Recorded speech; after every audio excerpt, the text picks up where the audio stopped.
Weka imani na masikio mahali hapa. Amen. Weka imani yako mahali hapa, masikio yako mahali hapa. Amen. Bwana asifiwe. Ndiposa uweze kupokea ama kusikie alichotuandalia Roho wa Bwana. Amen. Amen. Isiwe mazoea neno kuhubiriwa kila wakati na kwako kukaa ni kama ni mzaa. Bwana Yesu asifiwe. Ama kukaa ni kama ile ilianguka barabarani, ama kukaa ni kama ile ilianguka katika kwenye mwamba. Bwana Yesu asifiwe. Weka imani yako, roho yako, nafsi yako ikaweze kupokea neno hili kama ile ilianguka kwenye udongo mzuri. Na hapo utamuona Bwana na utalishika neno lake Mwenyezi Mungu. Kwa hivyo ninaomba injili yetu tuweze, Roho Mungu atufundishe kuhisi kusikia na kutii. Amen. Tuweze kujua ama kukumbuka kusikia, kutimiza kusikia na kutii. Amen. Tunapata neno hilo kutoka kitabu cha Luke. Kutoka kitabu cha Luke. Na nitasoma kwa sababu ya muda. Naomba rehema hiyo. Nitasoma kwa sababu ya muda. Kitabu cha Luke mstari wa 22. Luke mstari wa 22. Nitasoma kuanzia Luke mlango wa 22. Mstari wa 67 mpaka mstari wa 71. Mstari wa 67 mpaka 71. Kitabu ni cha Luka 22. Amen. Ninasoma. Neno la Bwana linasema, mstari wa 67. Neno la Bwana linasema,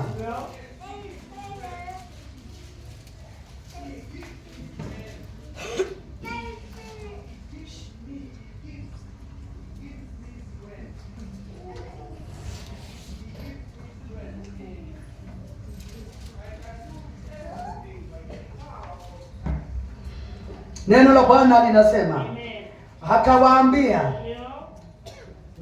neno linasema wakamwambia, kama wewe ndiwe Kristo tuambie. Amen. Ninarudia mahali pale, kitabu ni cha Luka mlango wa 22 kuanzia mstari wa 67 67 mpaka mstari wa 71 71. Amen. Neno la Bwana linasema wakamwambia, kama wewe ndiwe Kristo tuambie. Yesu akawajibu, hata nikiwaambia hamtaniamini, nami nikiwauliza swali hamtanijibu. Lakini kuanzia sasa Mwana wa Adamu anaketi mkono wa kuume wa Mungu mwenye nguvu. Wote wakauliza, wewe basi ndiwe Mwana wa Mungu? Yeye akawajibu, ni nyinyi mwasema kwamba mimi ndiye. Kisha wakasema, tuna haja gani tena ya ushahidi? Zaidi tumesikia wenyewe kutoka kinywani mwake. Na Bwana abariki neno lake. Amen. Bwana abariki neno lake. Tumesikia neno likisema ya kwamba wakamwambia. Amen. Yaani watu wa Mwenyezi Mungu wakamwambia Bwana. Bwana Yesu asifiwe. Mtu kama wewe, mtu aliyeokoka, mtu mteule wa Bwana, mtu kiongozi wa Mungu, mtu aliye ni mshirika, akamwambia Bwana. Bwana Yesu asifiwe. Makutano ya imani, makutano ya Kikristo wakamwambia Bwana, kama wewe ndiwe tuambie. Bwana Yesu asifiwe. Wakamwambia, kama wewe ndiwe Kristo tuambie. Bwana Yesu asifiwe. Yesu akawajibu, hata nikiwaambia hamtaniamini. Bwana Yesu asifiwe. Niliposoma neno hilo hakika nilijutia. Bwana Yesu asifiwe. Yaani nilisikia ninaumia. Bwana Yesu asifiwe. Kwa matamshi haya tu. Bwana Yesu asifiwe. Wakamwambia, yaani watu kama sisi, Wakristo kama sisi, watu walioumbwa na Mungu kama sisi, kanisa kama hili la siku ya leo, wakamwambia tuambie kama wewe ndiwe Kristo. Bwana Yesu asifiwe. Kwa sababu gani? Bwana Yesu asifiwe. Kwa sababu gani wakamwambia hivyo? Watu hawa walikuwa wamesikia Injili. Watu hawa walikuwa wameona miujiza. Watu hawa walikuwa wameona matendo makubwa ya Mwenyezi Mungu. Watu hawa walikuwa wameona utofauti wa Injili ya mwanadamu na Injili ya Yesu Kristo. Bwana Yesu asifiwe. Lakini wanapochunguza walikuwa wanamuona kama mwana aliyezaliwa jinsi walivyozaliwa. Bwana Yesu asifiwe. Walipokuwa wakichunguza, wakijiuliza ni hekima ya namna gani, ni werevu wa namna gani, ni Injili ya namna gani, mtu ni wa namna gani huyu. Bwana Yesu asifiwe. Wakawa na mshangao kwa sababu jinsi walivyomuona Kristo, jinsi walivyomsikia Kristo, jinsi alipowaponya wagonjwa, jinsi alipofufua wafu, jinsi alipotenda ishara na miujiza, iliwatosha. Yaani kutojielewa na kutojiamini na kutoelewa ya kwamba ni mwana wa Mungu ama sio mwana wa Mungu. Kwa sababu gani? Wanaelewa mwana wa Mungu angetoka kutoka juu mbinguni na ashuke chini wakiona. Bwana Yesu asifiwe. Mwana wa Mungu wangeamini ikiwa ni uzao wa Mungu, ikiwa ni mwana wa Mungu, basi angeshuka tu. Tusikie mtu ule hana ukoo duniani, tusikie mtu ule hana kanisa duniani, tusikie mtu huyu hameonekana tu, lakini anahubiri Injili ile ikuhubiriwa na mtu. Bwana Yesu asifiwe. Wakawa wanakanganywa kwa akili zao. Hii sio ile kijana ya Yosefu. Bwana Yesu asifiwe. Na tumeona Maria mwenyewe akizaa. Bwana Yesu asifiwe. Tumeona Yosefu akifundisha hii kijana kupiga randa. Bwana Yesu asifiwe. Sisi Masadukayo tumemfundisha kanisani kama mtoto wa Sunday school. Bwana Yesu asifiwe. Wakawa imani yao inakanganyika, lakini kwa jambo moja waliisahau. Jambo moja waliisahau, na ndio wakapoteza ufalme wa Mwenyezi Mungu. Ni hili: Kristo Yesu hakuzaliwa kwa nguvu za kiume, alizaliwa kwa nguvu za kiungu. Bwana Yesu asifiwe. Na ikatangazwa kote ya kwamba Bikira Mariamu amebeba mimba, ako na mtoto kwa tumbo lake, na sio kwa Yosefu. Yosefu akajitokeza akasema sio mimba yangu, hata kisiri akaamua kumuacha. Ikathibitika ya kwamba ni mtoto wa kiungu. Ni vile Mungu njia zake sio njia za mwanadamu. Alipendezwa apitie kwa tumbo la mwanamke, aonekane ya kwamba ni mwanadamu ameishi maisha haya, ni mwanadamu amepitia maisha haya, ndiposa wale atahubiria wakubali ya kwamba kuna ufalme wa mbingu. Bwana Yesu asifiwe. Bwana Yesu asifiwe. Kwa hivyo watu hawa walipoona utofauti, kwanza walisikia ujumbe wa malaika, walisikia ushuhuda wa Yosefu ya kwamba mimi simjui Mary na Mary ana mtoto wa kiungu. Bwana Yesu asifiwe.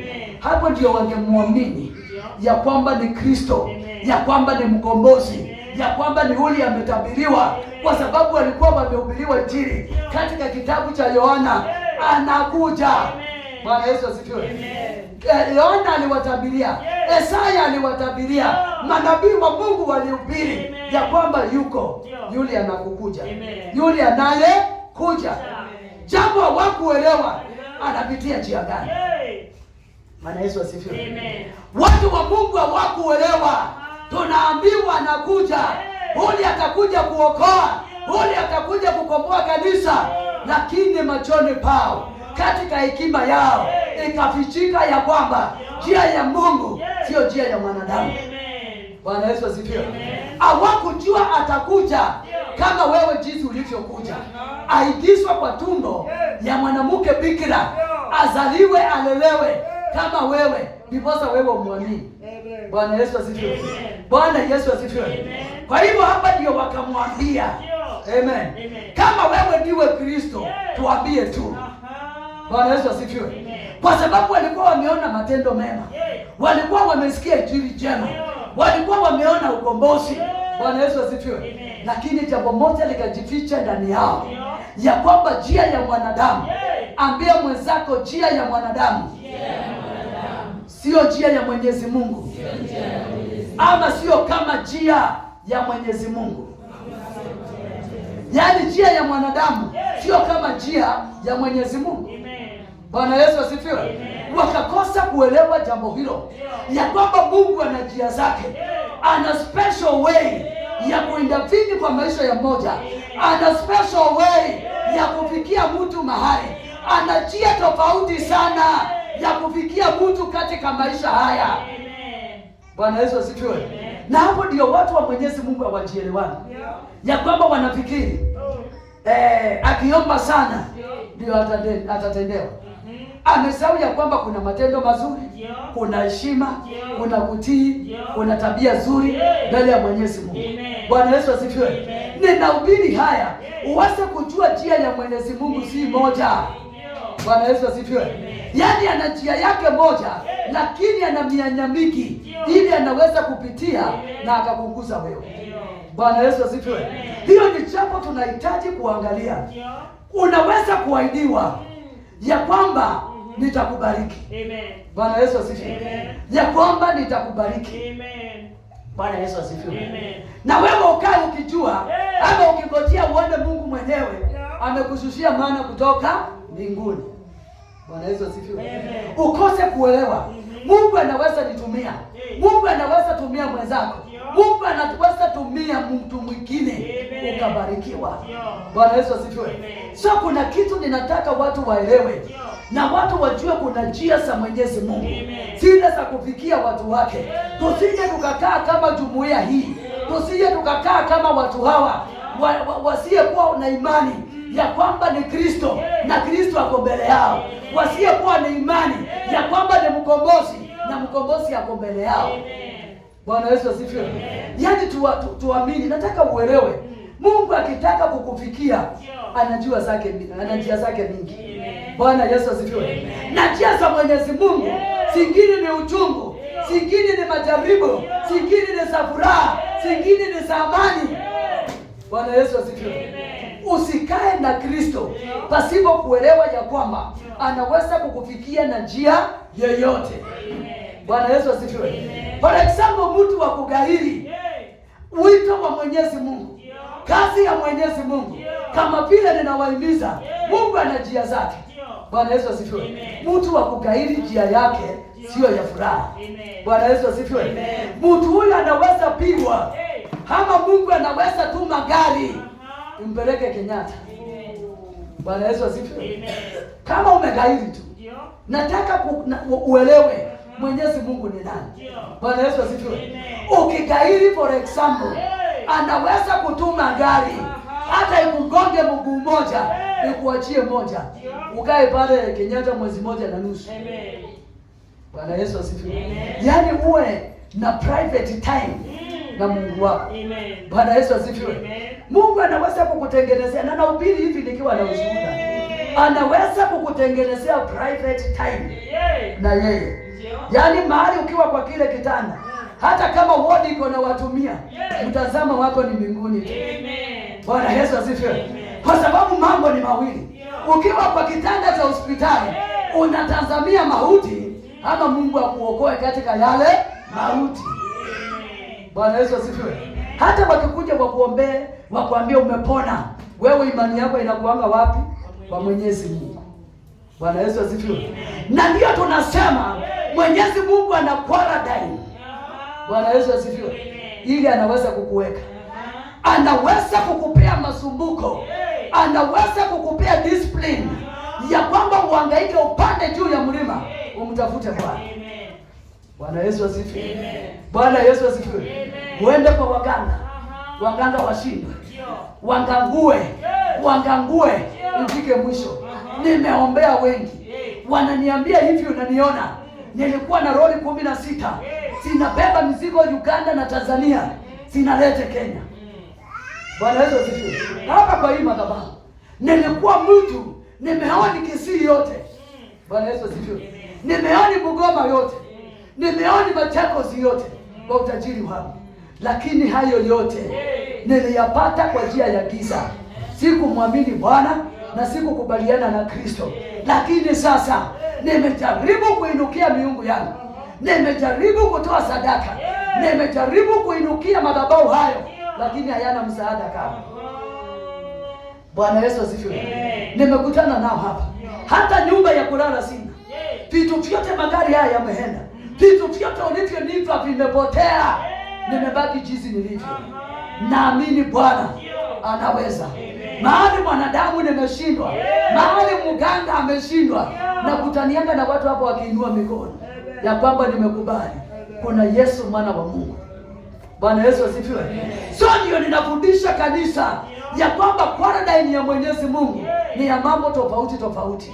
Yaweza kuwa shida, yaweza kuwa umaskini, yaweza kuwa magonjwa, yaweza kuwa vifo, yaweza kuwa machozi, ama mambo yale hatuyataki.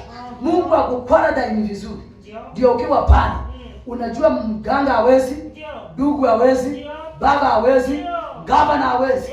Hata Ruto akikuja kupeleke India haitawezekana. Unless ni Mwenyezi Mungu. Bwana Yesu asifiwe. Bwana Yesu asifiwe. So ninakuhubiria injili hii ukawe na nguvu katika imani.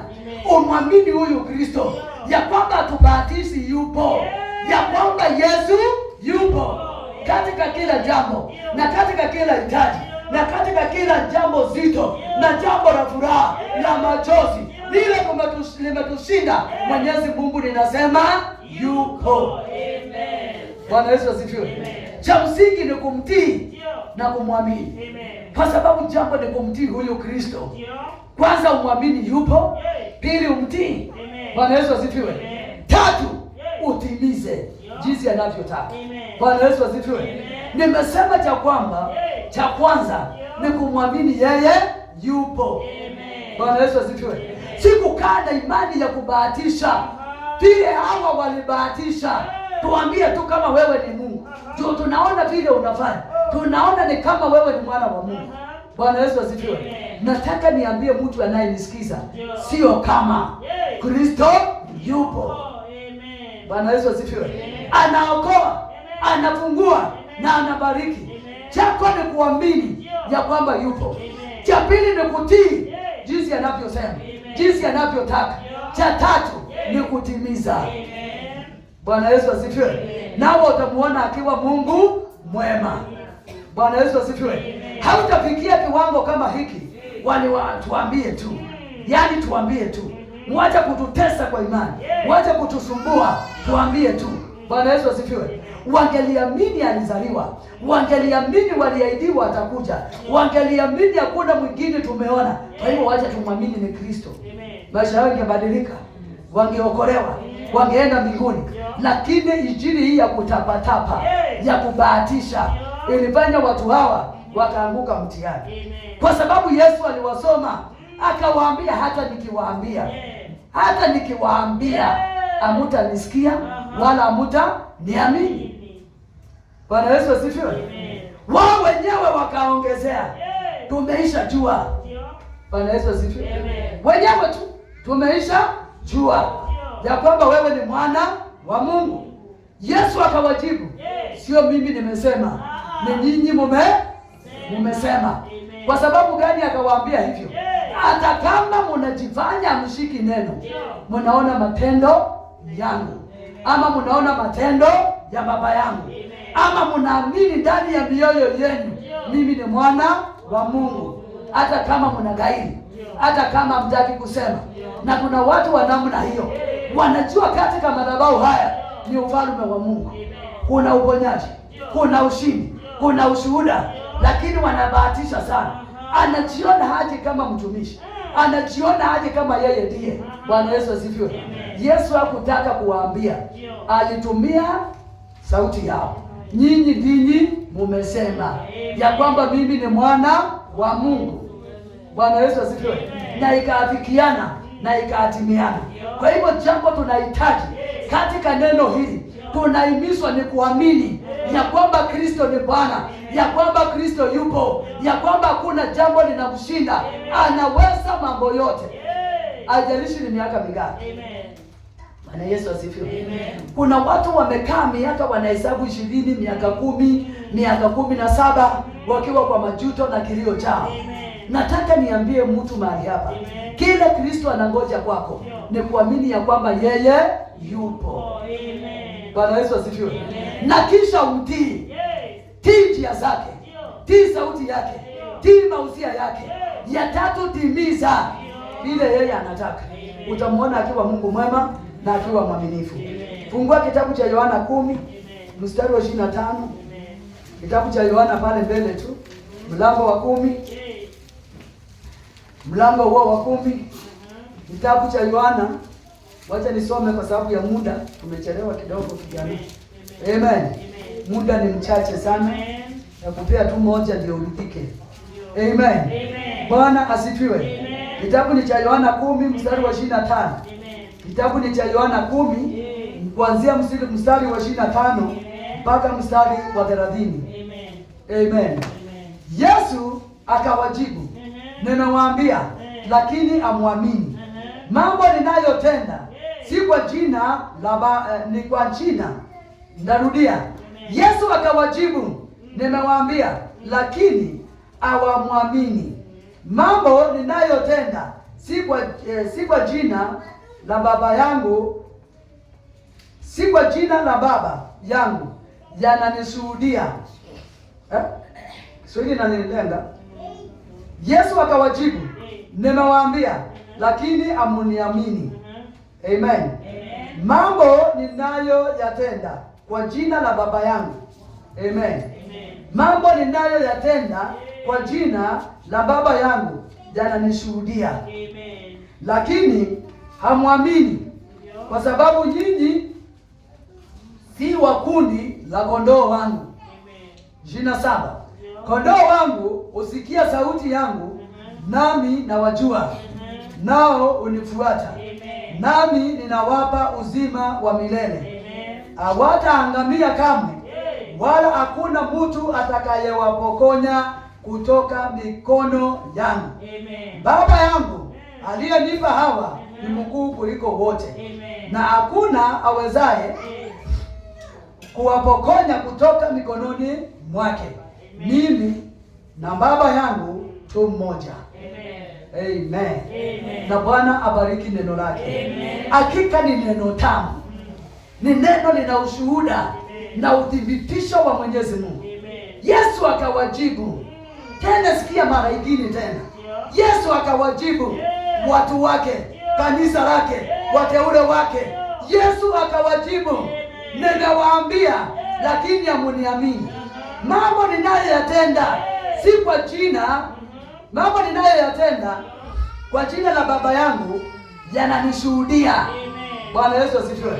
Yesu akaambia watu wake, yaani kila mnachonisikia nikihubiri, kila mnachoona nikitenda ni kwa jina la Baba yangu. Lakini nikiwaambia amunisikizi, amunielewi. Bwana Yesu asifiwe. Bwana Yesu asifiwe. Ndio maana ninaombea kanisa la leo liwe na mtazamo mpya, liwe na kubadilika. Ambia mwenzako change. Bwana Yesu asifiwe. Kwa sababu watu hao walikuwa wanahubiriwa, ni watu walimtambua Kristo kuliko wewe, ni watu walimuishia Kristo kwa miaka mingi. Lakini Yesu alikuwa anaangalia mioyo yao, akaona watu hao wananinena kwa midomo, wananisema kwa midomo tu, lakini kwa matendo na katika imani hawako pamoja nami. Bwana Yesu asifiwe. Yaani hawako pamoja nami, hawaja kubali wokovu, hawaja kubali kunitii, hawaja kubali kunifuata, hawaja kubali kunitenda haki. Bwana Yesu asifiwe. Ili hali wanakusanyika katika mikutano ya kanisa, lakini hawataki kutimiza matendo yake Kristo, hawataki kutimiza jinsi Kristo anatenda, hawataki kutii kile Kristo anasema. Bwana Yesu asifiwe. Yesu aliwajibu tu, ninawaambia, lakini hamuniamini. Bwana Yesu asifiwe. Kila wakati ninawaambia, lakini hamuniamini. Hivyo ndivyo ilivyo kanisa la leo. Tunawahubiria lakini hawashiki imani. Tunawaambia Bwana ametumana lakini hawaamini.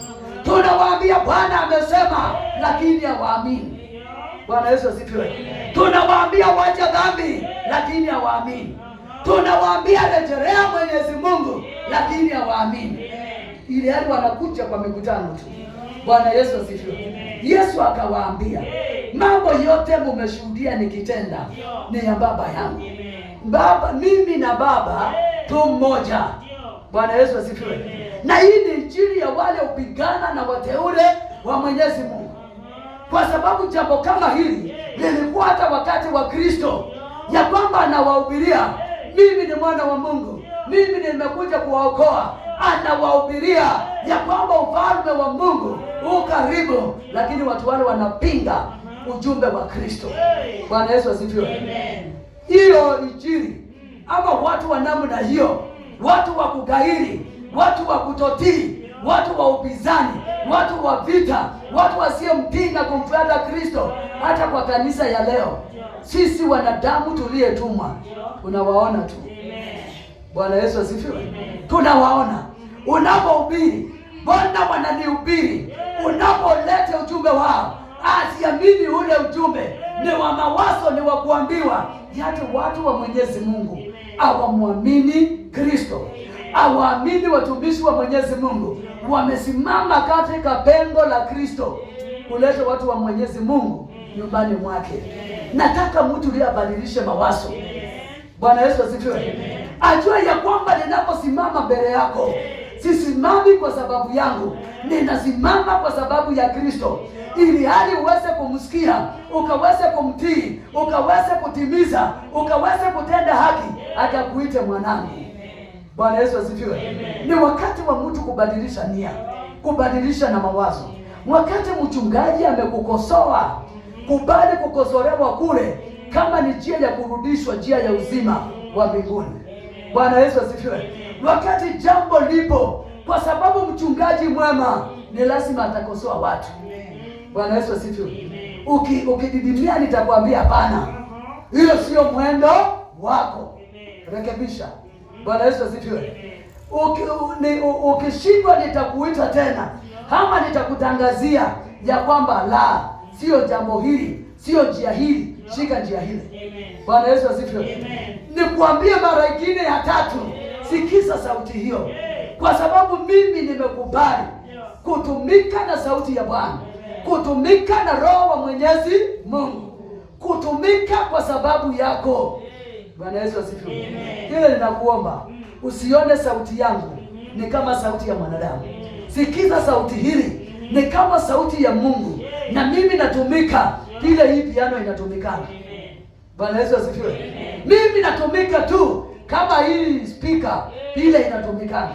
Bwana Yesu asifiwe. Nataka unione kama chombo tu, lakini ujue ndani ya chombo hiki kuna yule anayenituma, kuna yule anayeniongoza, kuna yule anayeniambia ongoza watu wangu.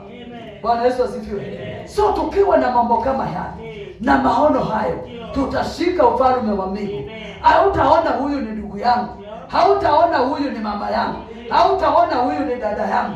Utanishika kama mtumwa wa Kristo, kwa sababu mimi sio Kristo.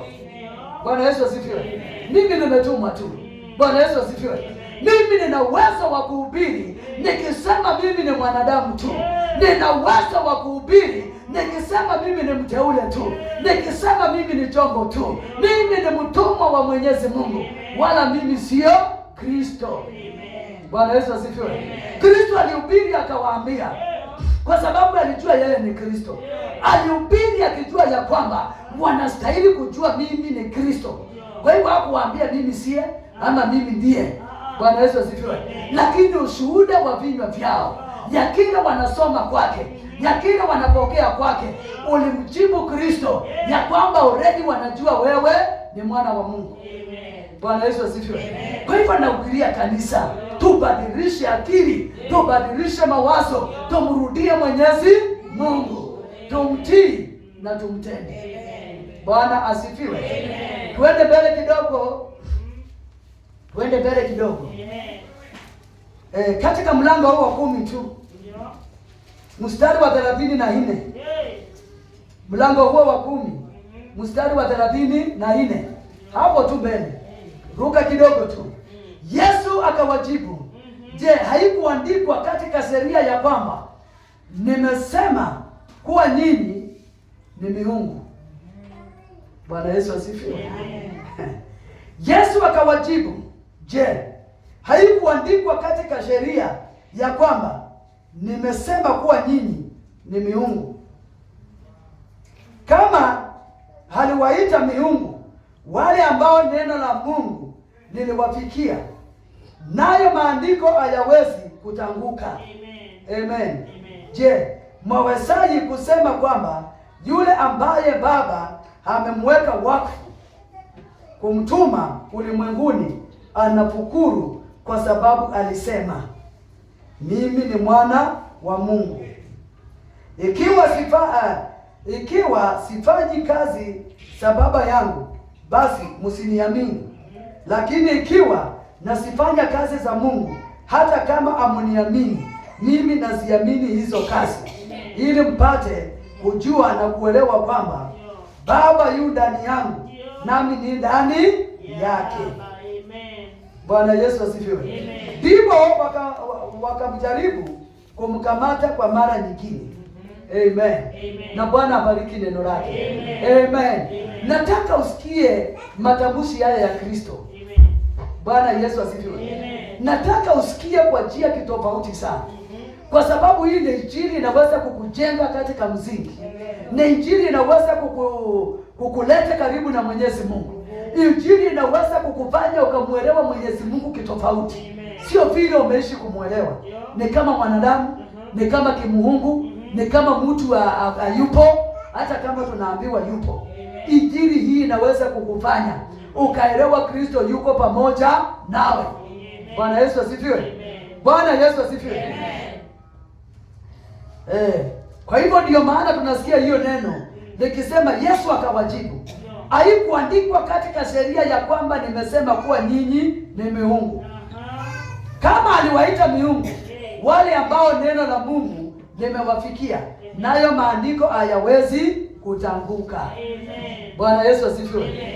Lina maana namna gani? Yaani Yesu aliwaambia nyinyi ni miungu. Bwana Yesu asifiwe.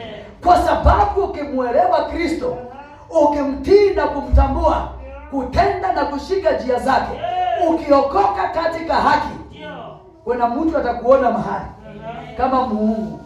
Yaani kama Mungu. Bwana Yesu asifiwe. Ataweza kukuona kama a spiritual, kitu spiritual tofauti. Ataweza kukuona kama Mungu fulani. Bwana Yesu asifiwe. Na tunajua miungu inaongopewa. Tunajua miungu inaheshimiwa. Tunajua iwe ni ya shetani, iwe ni ya kiungu, yote inaongopewa na inaheshimiwa. Bwana Yesu asifiwe. So Mungu akatuita sisi miungu. Bwana Yesu asifiwe. Ndio wewe ukiona mwenzako umuone kama kiungu cha namna fulani. Miungu inaheshimiwa, inanyenyekewa, inaongopewa, inapewa heshima. Bwana Yesu asifiwe. Kwa hivyo Kristo akaona mtu huyu anaweza kuwa kama kiungu cha mwenzake, kwa sababu unaweza ombea mwenzako akapona, unaweza saidia mwenzako kwa hekima, unaweza mfikisha mahali ameshindwa na kufika. Bwana Yesu asifiwe. Mambo kama hayo yanatendangwa na nani? Na Mungu. Bwana Yesu asifiwe. Akangawa sehemu yake ndani yetu sisi wanaye, ya kwamba unaweza kuombea mtu apone, ya kwamba unaweza kutukuza mtu akaokolewa, ya kwamba unaweza saidia mtu akaona Mungu na macho yake. Bwana Yesu asifiwe. Hujawahi sikia mtu akisema amesaidiwa na mtu, lakini anasema nimeona Mungu na macho. Bwana Yesu asifiwe. Yaani kitendo kilichotendeka, akija tendo ati Mungu ameshuka direct akamuona. Bwana Yesu asifiwe. Lakini ametumia mtu mahali akasema kweli nimemuona Mungu. Bwana Yesu asifiwe. Na ni mtu ametumwa ndani yake. Enda shika mtu ule mkono, umwombee ataamuka pale. Enda pelekea mtu huyu msaada huu, utamsaidia kwa jambo amezindika ndani. Mtu akakimbia akisema haleluya, nimemuona nani? Mungu. Bwana Yesu asifiwe. Ndio maana Mungu ama Kristo akakuita wewe unayemwamini Mungu. Bwana Yesu asifiwe. Akakuita wewe Mungu. Kwa hivyo kaanga ukijua wewe ni Mungu. Kuanzia leo Biblia inakuita Mungu. Bwana Yesu asifiwe. Bwana Yesu asifiwe. Ni jambo la kujivunia. Ikiwa kuna mtu mahali anaweza kuniona kama Mungu, Bwana Yesu asifiwe, si ni jambo la ushindi, kwa sababu ya matendo mazuri, kwa sababu ya msaada, kwa sababu ya upendo, kwa sababu ya safari hii kusaidiana, kwa sababu ya matendo mazuri ikafanya mtu wa kikawaida kama mimi akasema nimeona Mungu. Bwana Yesu asifiwe. Nani hajawahi sikia hiyo sauti? Mtu akisema nimeona Mungu. Unamuuliza wapi? Nilikuwa nimelala jana siku 3. Mtu fulani ametumwa na Mungu. Ameacha amenunua bando ya unga. Ameacha amenunua nyama. Ameacha amenilipia mboga. Ameacha amejaza gas. Ameacha ameondoa njaa kwa nyumba yangu. Si mtu yule atakimbia akisema nimeona nani? Mwenyezi Mungu. Bwana Yesu asifiwe. Lakini aliyetumika ni mwanadamu. Kwa hivyo Mungu akatuita sisi miungu. Bwana Yesu asifiwe. Kwa sababu Mungu una mamlaka fulani, una uwezo fulani, unaheshimika, unatiiwa. Kwa hivyo tembea ukijua ya kwamba wewe ni mali ya Bwana. Bwana Yesu asifiwe. Tembeanga ukijua wewe ni mali ya Bwana. Na mtu anajiamini ni mali ya Bwana, anaweza tenda kazi ile Kristo anatenda. Bwana Yesu asifiwe. Bora tu ujiamini, mimi ni mali ya Bwana, mimi ni mteule, mimi ni mtu wa Mungu, mimi ni mali ya Bwana. Utaombea mauti na mauti yatafufuka. Utaombea mwenye shida na shida itaondoka. Utatamka jambo na shetani atatii ndani yake. Bwana Yesu asifiwe. Kwa sababu wewe ni nani? Kwa sababu wewe ni nani? Mungu atusaidie. Amen. Bwana Yesu asifiwe. Enda mbele katika kitabu cha Yohana mlango wa 12 mstari wa 45.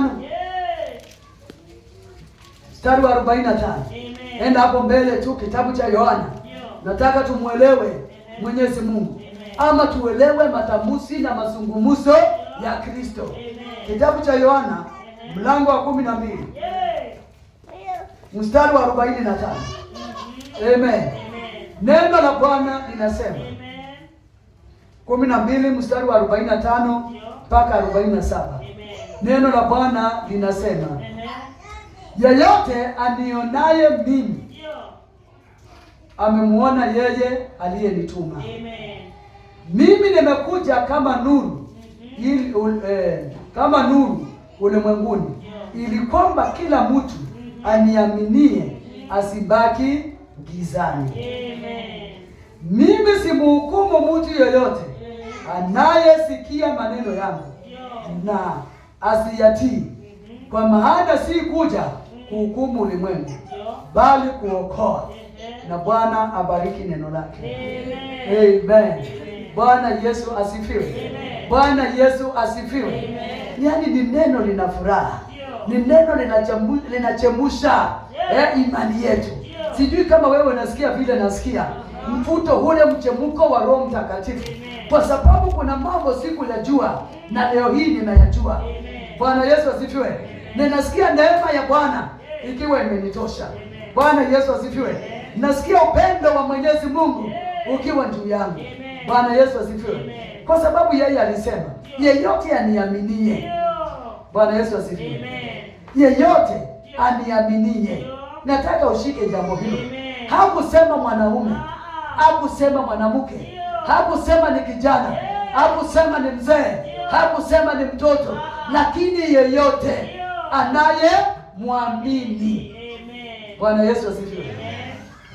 Yeyote afanyaye nini? Anayemwamini. Mimi nimekuja nimemuona yeye. Yeyote aniaminie mimi amemuona yeye aliyenituma. Amen. Yeyote, haijalishi ni mchawi ataokoka leo, ni mganga ataacha uganga wake, ni jambasi ataacha ujambasi, haijalishi ni nani. Mtu yeyote anayemwamini Kristo, atakayemwamini leo, haijalishi ni mtu yaani sijui ni mtu mharibifu na mnadai, ni mlevi, ni mzizi, ni wa vikwazo, ni wa vita, ni wa kuua, ni wa kuharibu yeyote.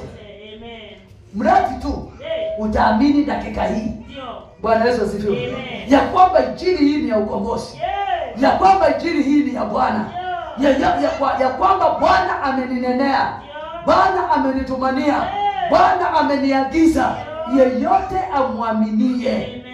Amen. Bwana Yesu asifiwe. Neno linasema yeyote amwaminie. Yeyote amwaminie amemwona yeye aliyemtuma. Kwa hivyo ukimwamini leo utamwona yeye aliyenituma nihubiri injili hii, aliyolitoa injili hii, tunayemhubiri Kristo Yesu. Utamuona kwa njia kubwa. Bwana Yesu asifiwe. Ukimwamini kwa shida zako, ya kwamba nimemsikia leo na nimeamini kumwishia na nimemwamini kumfuata, nimeamini nitaacha dhambi hii, nitaacha ngano iliyonifunga, nitaacha hii dhambi imenishikilia, leo nimemwamini, utamuona Bwana, utamuona Baba. Kumuona Baba ni kubarikiwa kwetu, ni kupunguliwa kwetu, yani ni kufikishwa kwetu. Bwana Yesu asifiwe. So watu naomba sana, tunachoka. Kile Yesu anataka ni kumwamini Kristo yupo. Wakati unasimama unamshukuru, wakati unasimama unatubu, kwa sababu unaamini Kristo yupo.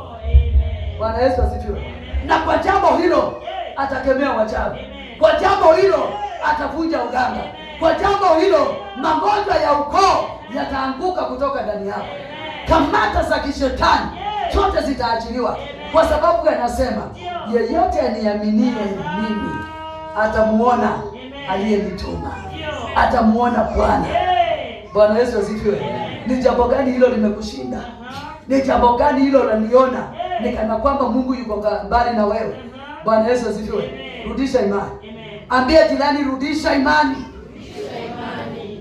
Bwana Yesu asifiwe. Rudisha imani kwa Bwana. Tumtii na tumtende. Amen.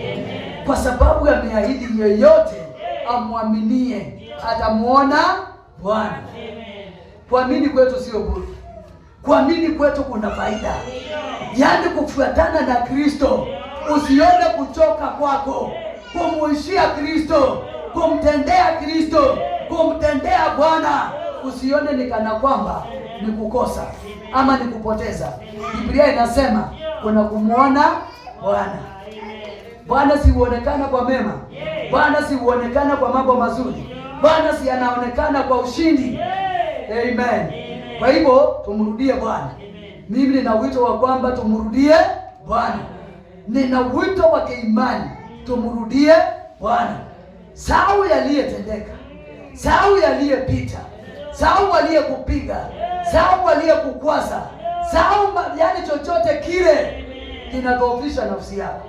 Tumrudie Bwana, kwa sababu wale wanayemwamini Bwana wamemuona Bwana. Amen. Bwana Yesu asifiwe. Bwana Yesu asifiwe.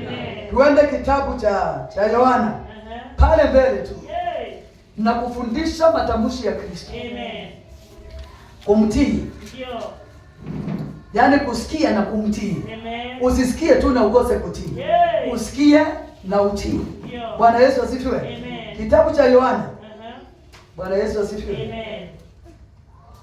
Kitabu cha Yohana. Tumesoma Yohana ngapi? 12. 45 to 47. Haya pale 14. Mstari mmoja wa 70.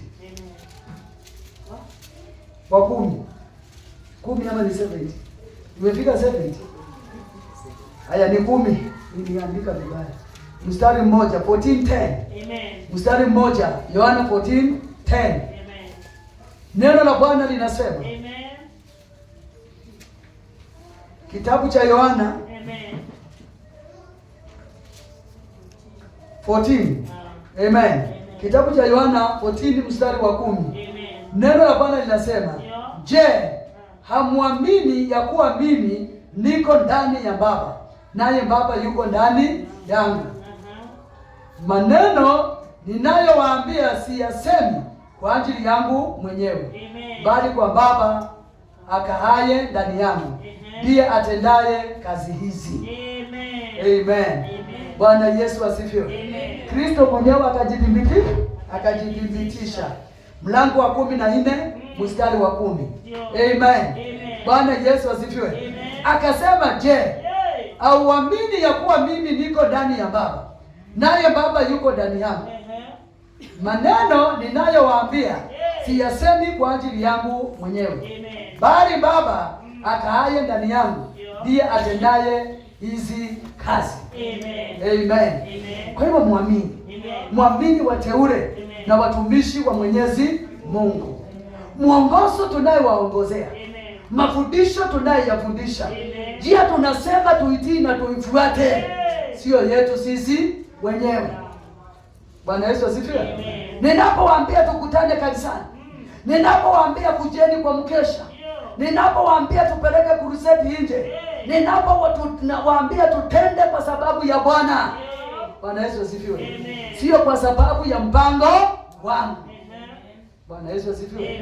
Bali ni kwa mpango ya yule aliyenituma. Ni kwa mpango wa yule akaaye ndani yangu. Bwana Yesu asifiwe. Kwa hivyo kila mmoja anafaa kuelewa, usikia na kutii. Bwana Yesu asifiwe. Usikie leo na ufanye uamuzi. Yaani leo sikia na ufanye uamuzi ya kwamba yupo huyu Kristo, yupo. Tunastahili kumsikia na tunastahili kumtii na kutimiza jinsi anataka. Kwa hivyo ninahubiria mtu aweze kuelewa. Bwana Yesu asifiwe. Na aweze kusikia sauti yake Mwenyezi Mungu.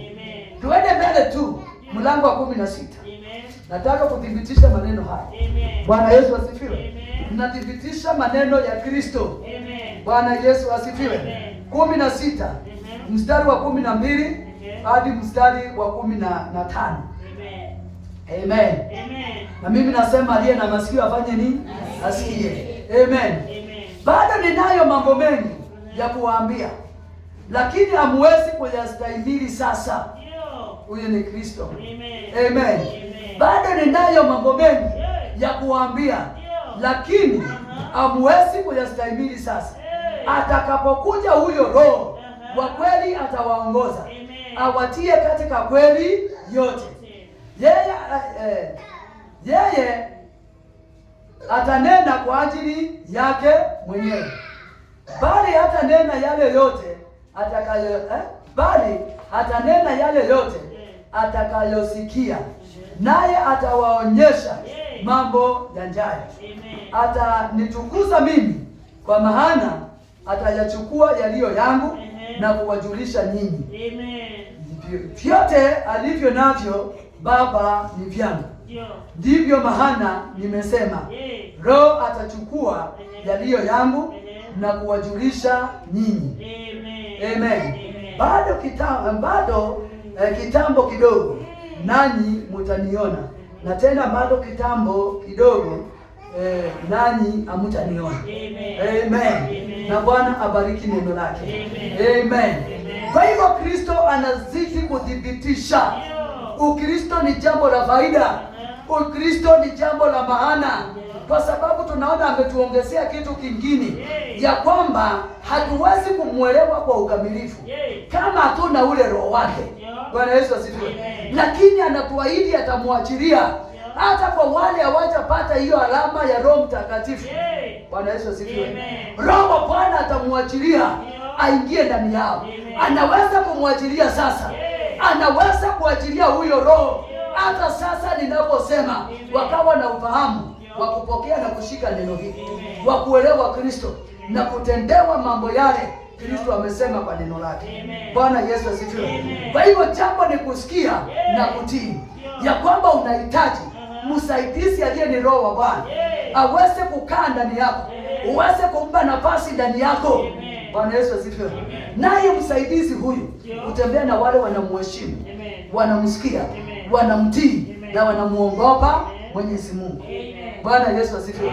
Anasema atamwachilia na watamuelewa, watatimiza na watatenda zaidi. Bwana Yesu asifiwe. Kwa sababu kitambo kidogo atakuwa na nyinyi. kitambo kidogo hamutamuona. Bwana Yesu asifiwe. Hiyo ni sawa na kuambiwa namna gani? Tukae siku zote tukiwa tayari, tukishika neno na mausia ya Mwenyezi Mungu, kwa sababu mchungaji unayemwamini anaweza kuondolewa. Bwana Yesu asifiwe. Unaweza kukaa naye kwa muda fulani, na kwa muda fulani akawa ameondolewa. Hautaendelea kushika imani, hautaendelea kumwishia Bwana, kanisa la Bwana halitaendelea. Bwana Yesu asifiwe. Kwa hivyo Bwana akawaonyesha hakuna jambo lililo permanent duniani.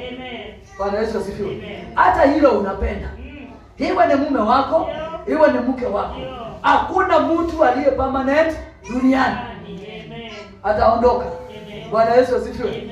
Na ikiwa wewe ndio unaengemea katika imani, akiondoka utabaki kuwa wa shetani. Bwana Yesu asifiwe. Amen. Juu unakujanga unapata. Watu wawili wameokoka. Kuna mmoja imani imebebwa na mwenzake. Bwana Yesu asifiwe. Ama wote imani imebebwa na Kristo Yesu. Wamejipeana kwake. Lakini mara mingi unapatanga watu wawili wakiokoka kwa nyumba moja. Kuna wengine wameengemea ile imani. Bwana Yesu asifiwe. Na si jambo baya, kwa sababu wewe umewekwa kama taa. Wewe umewekwa kama chumvi. Asikie testi yako mzuri, amulikiwe na taa yako, amuishie Mwenyezi Mungu. Si jambo baya. Bwana Yesu asifiwe. Lakini analoliuliza Kristo, ako na nini kitambo kidogo? Kitambo kidogo ataondoka. Bwana Yesu asifiwe. Hamutashika imani, kanisa litaendelea, wokovu hautatimia ndani yako. Bwana Yesu asifiwe. So ni mambo tunahitaji kuyaelewa, na ni mambo tunahitaji kukaa tukiwa tayari. Hata viongozi wetu wale tunafuata, our role models. Bwana Yesu asifiwe. Kuna mtu hapa anaadimaya imani ya kiongozi fulani, anaadimaya utumishi wa mtu fulani, anaadimaya kujitoa kwa mtu fulani. Yaani huyo mtu amewekwa kama role model wake katika imani. Bwana Yesu asifiwe. Na kifupi ama kitambo kidogo mtu ule aondolewe, shetani ampige, aondoke kanisani, hata wewe utapigwa. Bwana Yesu asifiwe. Hii ni maswali Yesu anatufundisha, kwa sababu mambo hayo yanakuja na mambo hayo yanaondoka. Bwana Yesu asifiwe. Kuna watu hapa tumeamini ni viongozi wetu wa kanisa. Bwana Yesu asifiwe. Leo anaweza kuwa hapa, kesho msikie kwingine. Bwana Yesu asifiwe. Wewe umeamini imani yake, mtafuatana anga tu kama kondoo. Bwana Yesu asifiwe. Ndio ninasema sikia, tii na utende. Mambo ni mangapi? Ni matatu. Usikie, utii na utende. Bwana Yesu asifiwe. Na pale utamuona nani? Mwenyezi Mungu. Amen. Fungua kitabu cha Zaburi. Nataka kumalizia pale. Amen. Najaribu kukimbiza time. Nataka nimalizie mahali pale. Kwa sababu Biblia inasema na walie na masikio wasikie, na walie na macho wao. Mimi jehanamu siendi kwa sababu yako, lakini mbinguni nitaenda kwa sababu yako. Bwana Yesu asifiwe. Hubiri jina. Bwana Yesu asifiwe. Watu wa Mungu wasikie, wabadilike. Watu wa Mungu wasisikie, wasibadilike. Hiyo si langu. Kile ninajua itaandikwa na itasikika lilifika. Amen. Wacha nimalizie na kitabu cha Zaburi 106 mstari wa 43. Kitabu cha Zaburi 106. Kitabu cha Zaburi 106 mstari wa 43.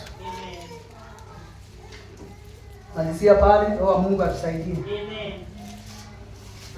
Amen. Amen.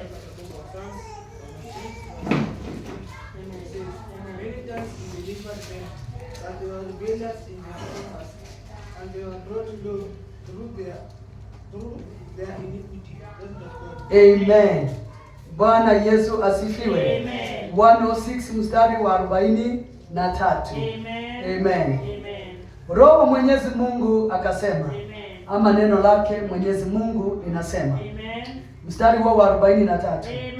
Neno linasema, mara nyingi aliwaokoa, lakini walikuwa wamezama kwenye uasi, nao wakajaribu katika dhambi zao.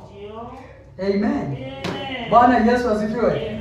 Mara nyingi aliwaokoa, lakini walikuwa wamezama kwenye uasi. Amen.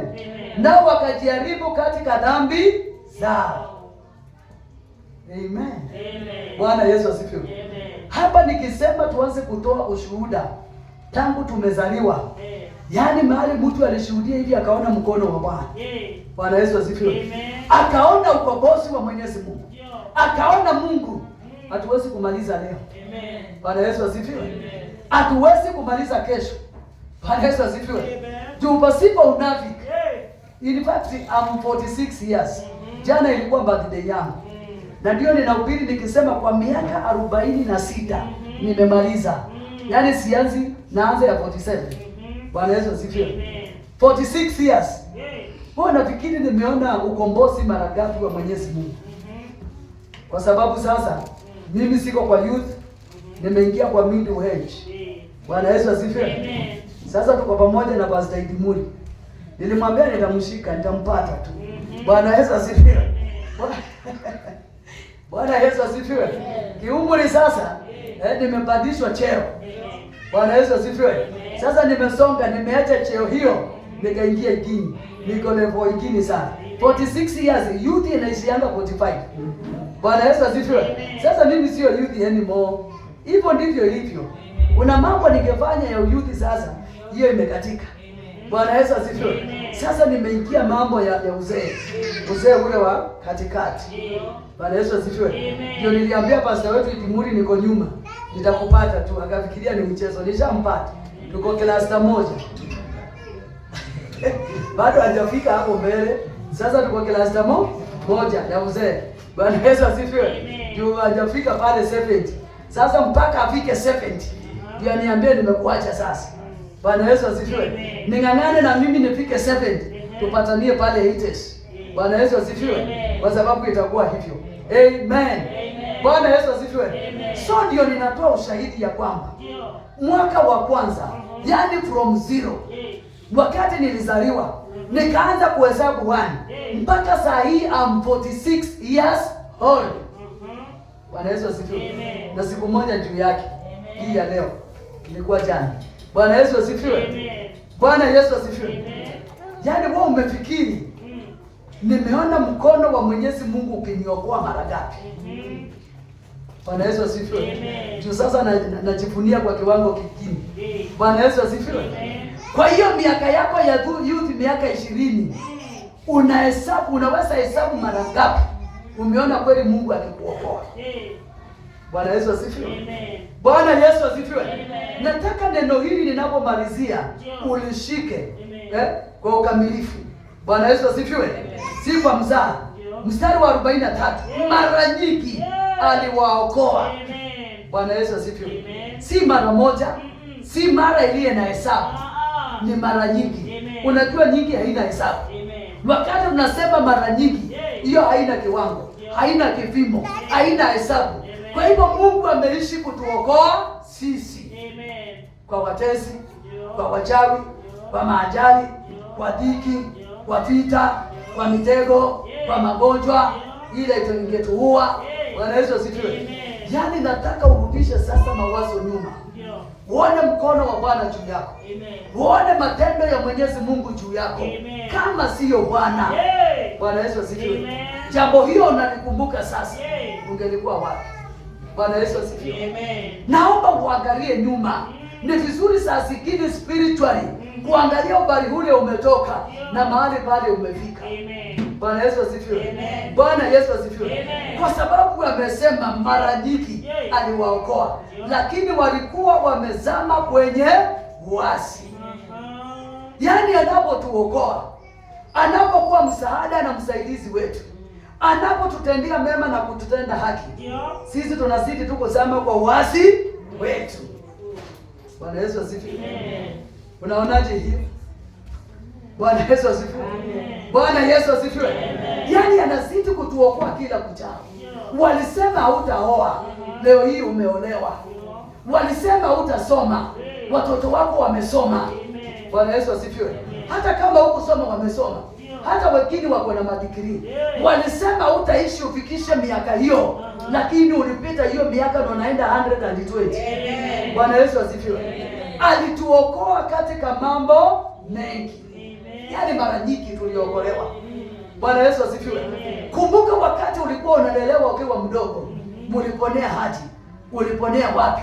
Ni mara ngapi ningewazamisha, ningewafuta kwa hii dunia, na mkono wake wenye nguvu ukafanya nini? Akawaokoa. Yeye anasema aliwaokoa mara nyingi, lakini walikuwa wamezama kwenye uasi wao. Yaani ni kama wana wa Israeli walipokuwa wakiokolewa na Musa, wakati Mungu alisikia kilio chao, akateua mtumishi wake, enda uniletea hao watu kutoka Misri katika nchi ya Kanaani, kwa sababu nimesikia kilio chao, nimesikia dua zao, nimesikia maombi yao, nimesikia sala zao. Akaambia Musa, ninakuassign by fire, by force, uniletea watu wapi? Kanaani. Ndio nakwambia watumishi wa Mwenyezi Mungu ni watu wa kuheshimiwa, ni watu wa kuongopewa, ni watu wa kuombewa, yaani si watu wa kukwazwa.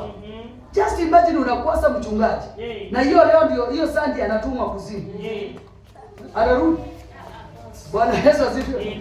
Yaani umemkwasa. Nataka uone jambo hili, unatatisa mchungaji wako, na hiyo siku ndio ametumwa kuokoe wewe. Wewe uko hatarini na umemkwaza, moyo wake unalia, moyo wake unauma, moyo wake umekasirika kwa sababu yako. Ndio na Daudi akasema, usimnyoshee mtumishi wa Mungu mkono ama kidole chako, kwa sababu amewekwa pale kwa sababu yako.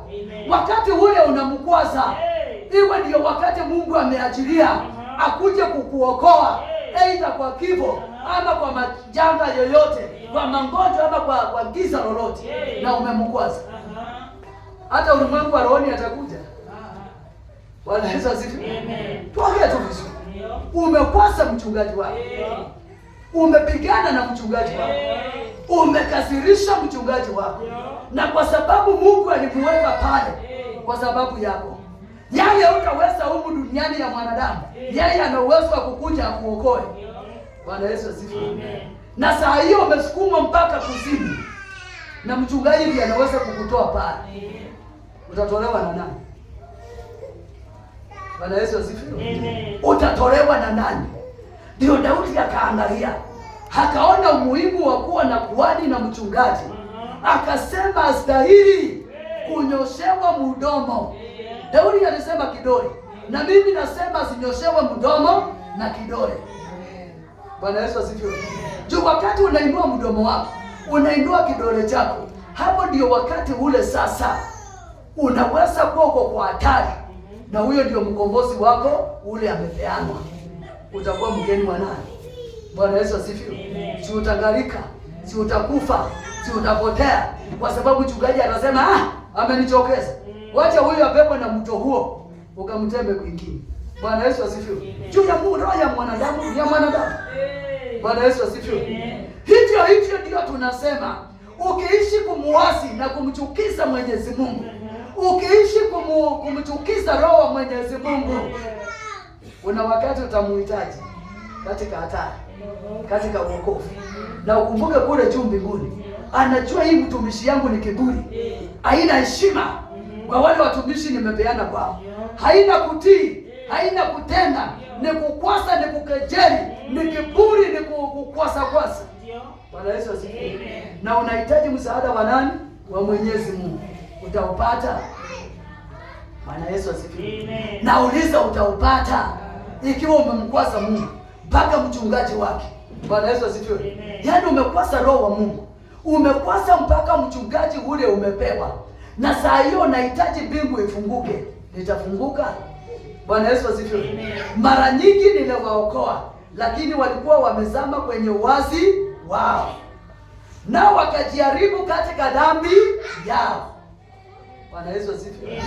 Nataka uelewe, wakati unadhulumu roho wa Mwenyezi Mungu, wakati unafukuru sauti ya mchungaji wako, wakati unafukuru sauti ya Roho Mtakatifu, wakati unapigana, unapiga na maendeleo na mipango ya kanisa. Bwana Yesu asifiwe. Wewe unaendelea kuzama na kuasi katika dhambi zako. ujue ya kwamba mshahara uko njiani. Bwana Yesu asifiwe. Biblia inasema ya kwamba wakati huo watajaribu katika dhambi zao. Imagine utajaribu. Kujaribu, utaharibu watoto, utatawanya mali, afya yako, maisha yako, utajaribu. Bwana Yesu asifiwe. So mimi nawatia nguvu nikiwaambia, usizamishwe na mtu wa mshenye. Usizamishwe na mtu mshawishi wa shetani.